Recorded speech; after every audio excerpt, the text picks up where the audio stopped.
All right, Brian, there are fields out there that frankly look like they need a little more nitrogen to them. They need a little pick-me-up. You can just see maybe they're a little lighter shade of green, not necessarily yellow, or they're just kind of struggling to get up and go. Okay. Is nitrogen the problem, or what's going on? First of all, as a general rule, if you can see a problem in your crop, you've already lost yield. So that's the bad news. Oh, that's encouraging. Yep, that's the bad news. The good news is you can still recover, or at least help your plant recover now and capture most of its yield as you go throughout the season. But you need to identify what's the real problem. So that's the reason why we encourage every farmer out there at least do some plant tissue analysis. Certainly we want you to do soil testing, take a look at that, but also do plant tissue analysis and just see what is your crop really short on. Because I've had it before where I thought, oh, hey, we've got a sulfur problem. No, we had a micronutrient problem. And if I can't even figure it out, and I'm studying the stuff every day, now I'm not as sharp as Darren here, but if I can't do it every day,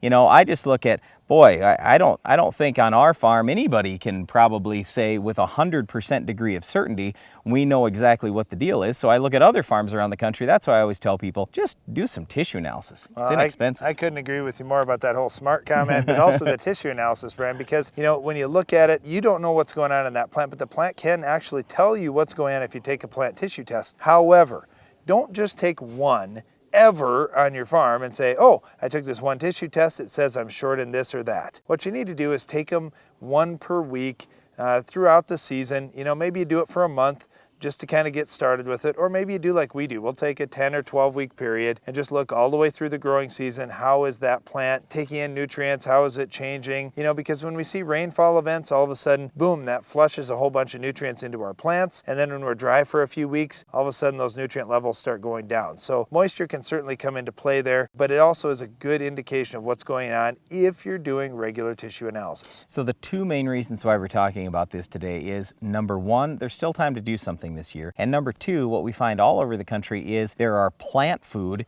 deficiencies. For a lot of farmers that I talk to all around the country, it's not so much providing enough plant food, it's, well, I just don't want to spend more than $200 an acre on fertilizer. That's my limit.